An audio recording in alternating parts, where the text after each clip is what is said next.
Welcome to the dread of night.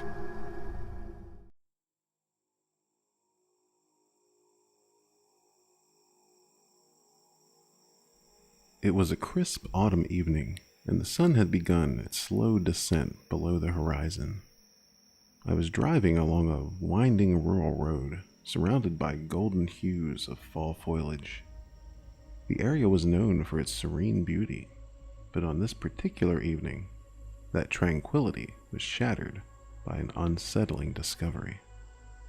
As I rounded a bend in the road, my headlights revealed something unexpected: an abandoned car, parked haphazardly on the side of the road. Its windows were fogged up as if it had been sitting there for some time, and it looked out of place in this remote area. I couldn't resist my curiosity, and I pulled over to investigate. Stepping out of my own car, I approached the abandoned vehicle cautiously. My footsteps on the gravel seemed to echo eerily in the stillness of the evening. As I got closer, I noticed the car was covered by a thick layer of dust and leaves, suggesting it had been here for some time. My heart pounded faster as I approached. Something about this whole thing just felt awfully wrong. I looked inside the car through the foggy windows. The interior was in complete disarray. Papers were scattered across the seats, and personal belongings like a child's stuffed animal and a crumpled jacket were strewn about. The whole scene felt eerie, and my imagination started to run wild. I couldn't help but wonder why someone would just leave their car in the middle of nowhere. As I continued to investigate, I noticed something that made my heart skip a beat: a trail of muddy footprints leaning away from the car and disappearing into the woods.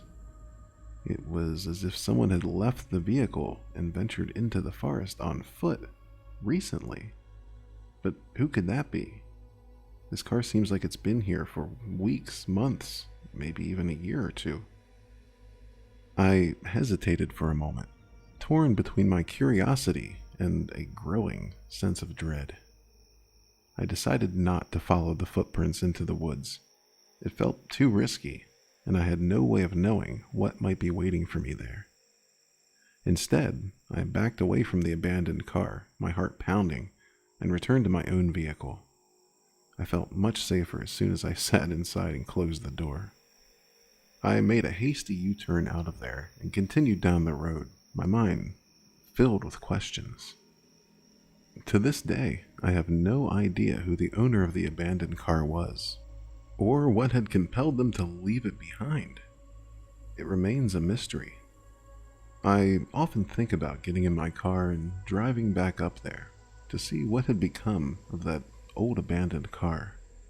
So far, I couldn't muster up the nerve to do it, and I have no desire to meet the owner of the boots that made those muddy footprints. We see cars discarded throughout our daily lives and never consider what kind of events may have led to their abandonment. But some things are best left unlearned.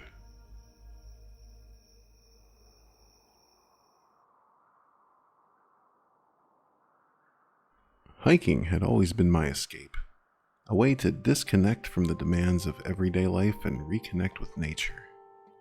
Little did I know that one fateful day in the mountains would lead me to an unsettling discovery that still haunts my thoughts.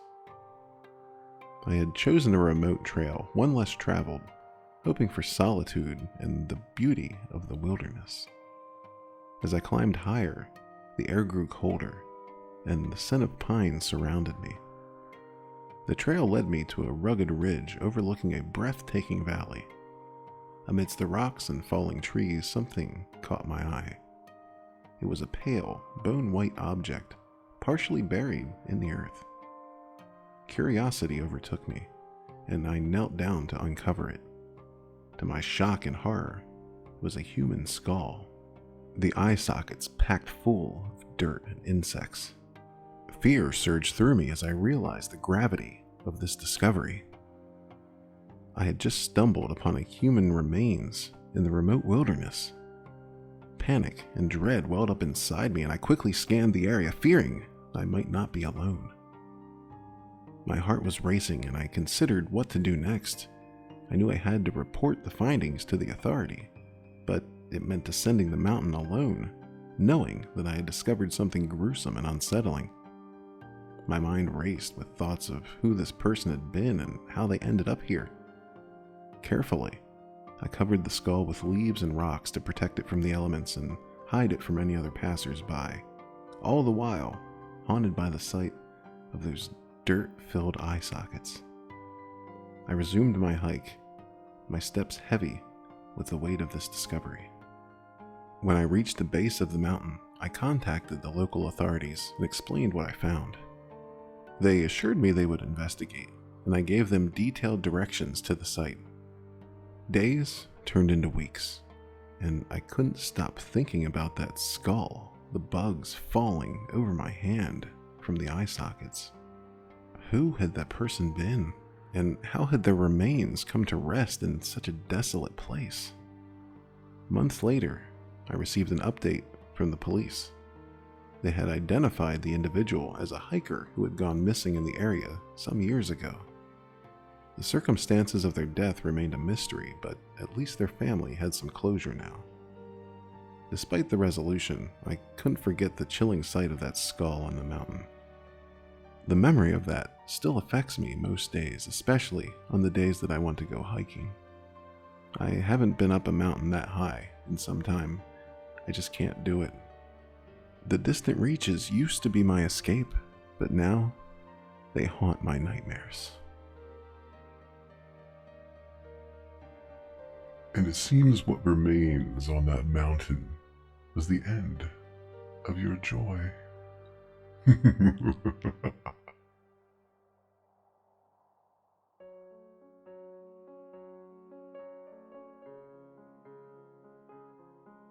I've always been fascinated by old houses and the stories they hold within their walls. One summer, I decided to explore my family's ancestral home, which had been uninhabited for generations. Little did I know that this visit would unearth a disturbing secret hidden in the dusty attic. The house itself was a sprawling Victorian mansion, its grandeur faded by time. As I climbed the creaky stairs to the attic, I couldn't help but feel a sense of trepidation. It was a dimly lit space filled with forgotten relics and discarded memories. Among the old trunks and tattered furniture, I spotted a doll that seemed strangely out of place. Its porcelain face was cracked, and its once vibrant dress had faded to a dull gray. Something about it drew me closer, compelling me to examine it more closely. As I picked up the doll, I noticed an eerie detail. Its head wasn't attached to the body. The porcelain head rolled aside and smashed on the floor, but instead, in its place, was sewn a human skull, the eye sockets empty and dark. I was both disgusted and horrified as I realized what I was holding. I dropped the macabre doll, its head clattering against the wooden floor. My heart pounded, and I struggled to catch my breath. How had this gruesome creation ended up in the attic of my family's home? Desperate for answers, I searched the attic for any clues. Among the dusty boxes and decaying books, I found a diary that had belonged to a distant relative who had lived in the house in the late 1800s. The diary's entries revealed a dark secret. It detailed the relative's descent into madness, driven by a fascination with the occult and a desire for eternal life. They had believed that by replacing the doll's head with a human skull, they could somehow achieve immortality. The last entry in the diary was chilling. It described the relative's intention to use their own skull for the final transformation, sealing their fate. The diary abruptly ended, leaving me staggered and appalled. I immediately contacted the police, who conducted a thorough investigation. They determined that the skull sewn onto the doll had belonged to my relative, confirming the authenticity of the diary's horrifying accounts. The house was sealed off. I had a feeling that it held more secrets to be discovered, but not by me. That disgusting doll and that weird journal was more than enough. I'll be happy if I never have to step foot in that house again. There's more to this story than a skull and a doll.